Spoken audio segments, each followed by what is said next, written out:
आर्यन को मरियम के इस रवैये की वजह से काफ़ी ज़्यादा तकलीफ़ पहुंची है और वो ये बर्दाश्त नहीं कर पा रहा कि आखिर उसने अपने भाई की वजह से मेरे साथ कैसा सलूक किया है। लेकिन आप देखेंगे कि मरियम के दिल में भी आर्यन के लिए बहुत मोहब्बत छुपी हुई है, वो इस चीज़ को जाहिर और नहीं कर मरियम को रही। यही बताया जा रहा है कि वो कुछ देर पहले मेंटल हॉस्पिटल में रह के आ चुका है, जिसकी वजह से मरियम काफ़ी ज़्यादा परेशान होती है। वैसे तो वो लोग वहाँ से चले जाते हैं, लेकिन आप देखेंगे कि शहरी उसको प्यार से समझाने की कोशिश करता है और कहता है कि तुम मेरी बहन हो और मैं तुम्हारा बुरा नहीं सोच सकता हूँ। मैं जो भी तुम्हारे बारे में सोचूंगा तुम्हारे फ़ायदे के लिए ही सोचूंगा, लेकिन मुझे इस रिश्ते से कोई भी इतराज़ नहीं। देखो, मैंने उन्हें घर में आने की परमिशन दी और मैं इस बात के लिए राज़ी भी हो गया, लेकिन एक बात जो मुझे पता चली वो मैंने उनसे ज़रूर पूछना चाहिए, क्योंकि मैं तुम्हें देना चाहता था, उन्हें तुम्हें सौंपना, इतनी बड़ी चीज़ अपनी सौंपने जा रहा था, तो कैसे मैं उनको ऐसे ही दे देता। इसलिए मैंने ये सब बातें की हैं।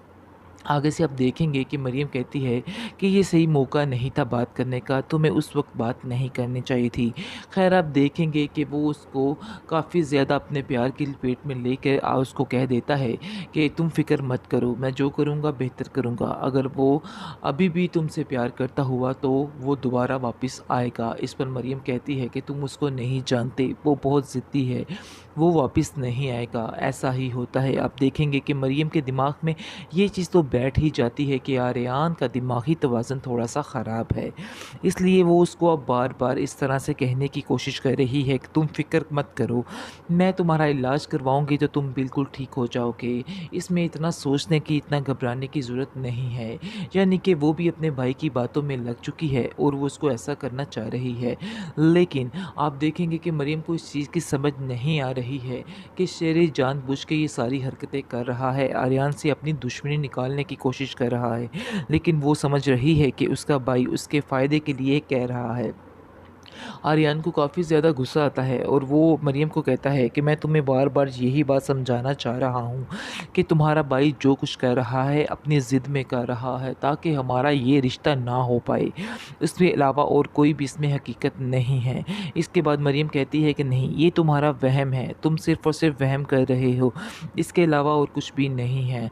ये हकीकत है कि तुम्हारा ज़हनी तवाज़ुन थोड़ा-सा ख़राब है, यानी कि तुम बहुत जल्द गुस्से में आ जाते हो। ये इन चीज़ों की लामात हैं। मैं इनको आहिस्ता-आहिस्ता हैंडल कर लूँगी, तुम फ़िक्र मत करो। आगे से उसको मज़ीद गुस्सा आता है और कहता है कि मैं तुम्हारे बगैर रहना सीख जाऊँगा, तुम फ़िक्र मत करो। क्योंकि मैंने तुम्हें बड़ा समझाने की कोशिश की है कि जो कुछ भी तुम्हारा भाई कर रहा है सिर्फ़ और सिर्फ़ उसकी ये गेम है और ये गेम रचा रहा है, लेकिन तुम्हें इन बातों की बिल्कुल भी समझ नहीं आ रही। वो घर जाता है तो वो काफ़ी ज़्यादा उदास और परेशान होता है। उसकी परेशानी उसके बाप से देखी नहीं जाती। तो उसका बाप उसको पूछता है कि बेटा, क्या वजह, क्या हुआ? तुम अपने बातों को, इन बातों को दिल से क्यों नहीं निकाल देते हो? इस पर वो कहता है कि कैसे मैं इन बातों को दिल से निकाल दूँ? मरियम भी मुझे पागल तस्वर करने लग गई है और वो सोचती है कि मेरा ज़हनी तवाज़ुन ठीक नहीं है। उसका बाप उसको यकीन दिलाता है और कहता है कि तुम्हें अपने प्यार का सबूत देना होगा, क्योंकि आजकल की दुनिया में सबूत देना पड़ता है, वरना ये रिश्ते जो हैं बिल्कुल बेनाम के और खोखले रह जाते हैं। इसके बाद आप देखेंगे कि आर्यन कहता है कि मैं कैसे उसे यकीन दिलाऊँ? वो अपने भाई से बहुत ज़्यादा प्यार करती है और उसके दिमाग पे यही सवार है कि जो उसका भाई कह रहा है बिल्कुल ठीक है। आगे से आप देखेंगे कि उसका बाप उसको समझाने की कोशिश करता है और कहता है कि तुम फ़िक्र मत करो, आहिस्ता-आहिस्ता सब कुछ ठीक हो जाएगा। मैं खुद मरियम से इस मामले पर बात करूँगा। आगे से वो आर्यन कहता है कि नहीं, आप मरियम से कोई बात नहीं करेंगे, कोई ज़रूरत नहीं है उससे कोई भी बात करने की। आपको भीख यानी माँगनी नहीं है, आपने अपने हाथ नहीं फैलाने उसके आगे। ये सब बातें सुनकर उसका बाप काफ़ी परेशान हो जाता है और कहता है कि तुम फ़िक्र मत करो, बहुत जल्द तुम्हारे हक़ में बेहतर हो जाएगा। टेंशन नहीं लेनी है तुमने, मैं तुम्हारे और मरियम साथ को हूँ। यही बताया जा रहा है कि वो कुछ देर पहले मेंटल हॉस्पिटल में रह के आ चुका है, जिसकी वजह से मरियम काफ़ी ज़्यादा परेशान होती है। वैसे तो वो लोग वहाँ से चले जाते हैं, लेकिन आप देखेंगे कि शहरी उसको प्यार से समझाने की कोशिश करता है और कहता है कि तुम मेरी बहन हो और मैं तुम्हारा बुरा नहीं सोच सकता हूँ। मैं जो भी तुम्हारे बारे में सोचूंगा तुम्हारे फ़ायदे के लिए ही सोचूंगा, लेकिन मुझे इस रिश्ते से कोई भी इतराज़ नहीं। देखो, मैंने उन्हें घर में आने की परमिशन दी और मैं इस बात के लिए राज़ी भी हो गया, लेकिन एक बात जो मुझे पता चली वो मैंने उनसे ज़रूर पूछना चाहिए, क्योंकि मैं तुम्हें देना चाहता था, उन्हें तुम्हें सौंपना, इतनी बड़ी चीज़ अपनी सौंपने जा रहा था, तो कैसे मैं उनको ऐसे ही दे देता। इसलिए मैंने ये सब बातें की हैं। आगे से आप देखेंगे कि मरियम कहती है कि ये सही मौका नहीं था बात करने का, तुम्हें उस वक्त बात नहीं करनी चाहिए थी। खैर आप देखेंगे कि वो उसको काफ़ी ज़्यादा अपने प्यार की लपेट में लेकर उसको कह देता है कि तुम फ़िक्र मत करो, मैं जो करूँगा बेहतर करूँगा। अगर वो अभी भी तुमसे प्यार करता हुआ तो वो दोबारा वापस आएगा। इस पर मरियम कहती है कि तुम उसको नहीं जानते, वो बहुत ज़िद्दी है, वो वापस नहीं आएगा। ऐसा ही होता है। आप देखेंगे कि मरियम के दिमाग में ये चीज़ तो बैठ ही जाती है कि आर्यन का दिमागी तवाज़ुन थोड़ा-सा ख़राब है। इसलिए वो उसको अब बार-बार इस तरह से कहने की कोशिश कर रही है कि तुम फ़िक्र मत करो, मैं तुम्हारा इलाज करवाऊँगी तो तुम बिल्कुल ठीक हो जाओगे। इसमें इतना सोचने की, इतना घबराने की ज़रूरत नहीं है।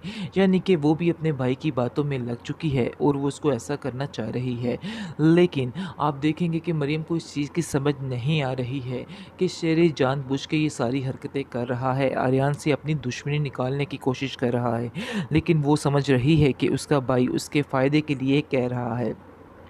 आर्यन को काफ़ी ज़्यादा गुस्सा आता है और वो मरियम को कहता है कि मैं तुम्हें बार-बार यही बात समझाना चाह रहा हूँ कि तुम्हारा भाई जो कुछ कर रहा है अपनी ज़िद में कर रहा है ताकि हमारा ये रिश्ता ना हो पाए। इसके अलावा और कोई भी इसमें हकीकत नहीं है। इसके बाद मरियम कहती है कि नहीं, ये तुम्हारा वहम है, तुम सिर्फ़ और सिर्फ़ वहम कर रहे हो, इसके अलावा और कुछ भी नहीं है।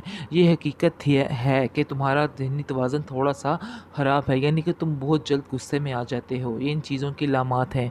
मैं इनको आहिस्ता-आहिस्ता हैंडल कर लूँगी, तुम फ़िक्र मत करो। आगे से उसको मज़ीद गुस्सा आता है और कहता है कि मैं तुम्हारे बगैर रहना सीख जाऊँगा, तुम फ़िक्र मत करो। क्योंकि मैंने तुम्हें बड़ा समझाने की कोशिश की है कि जो कुछ भी तुम्हारा भाई कर रहा है सिर्फ़ और सिर्फ़ उसकी ये गेम है और ये गेम रचा रहा है, लेकिन तुम्हें इन बातों की बिल्कुल भी समझ नहीं आ रही।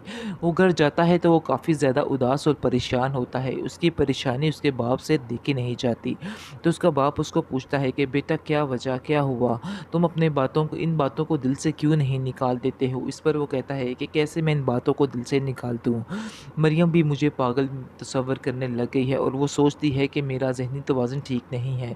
उसका बाप उसको यकीन दिलाता है और कहता है कि तुम्हें अपने प्यार का सबूत देना होगा, क्योंकि आजकल की दुनिया में सबूत देना पड़ता है, वरना ये रिश्ते जो हैं बिल्कुल बेनाम के और खोखले रह जाते हैं। इसके बाद आप देखेंगे कि आर्यन कहता है कि मैं कैसे उसे यकीन दिलाऊं। वो अपने भाई से बहुत ज़्यादा प्यार करती है और उसके दिमाग पे यही सवार है कि जो उसका भाई कह रहा है बिल्कुल ठीक है। आगे से आप देखेंगे कि उसका बाप उसको समझाने की कोशिश करता है और कहता है कि तुम फ़िक्र मत करो, आहिस्ता-आहिस्ता सब कुछ ठीक हो जाएगा। मैं खुद मरियम से इस मामले पर बात करूँगा। आगे से वो आर्यन कहता है कि नहीं, आप मरियम से कोई बात नहीं करेंगे, कोई ज़रूरत नहीं है उससे कोई भी बात करने की। आपको भीख यानी माँगनी नहीं है, आपने अपने हाथ नहीं फैलाने उसके आगे। ये सब बातें सुनकर उसका बाप काफ़ी परेशान हो जाता है और कहता है कि तुम फ़िक्र मत करो, बहुत जल्द तुम्हारे हाथ में बेहतर हो जाएगा। टेंशन नहीं लेनी है तुमने, मैं तुम्हारे साथ वैसे तो हूँ। शायरी मरियम के दिल से आर्यन की मोहब्बत को नहीं निकाल पाएगा, लेकिन उसने एक ऐसा तरीका ढूंढा है कि सांप भी मर जाए और लाठी भी ना टूटे। यानी कि वो करेगा कुछ इस तरह से कि जैसा कि उसने उसको पागल करार दे दिया है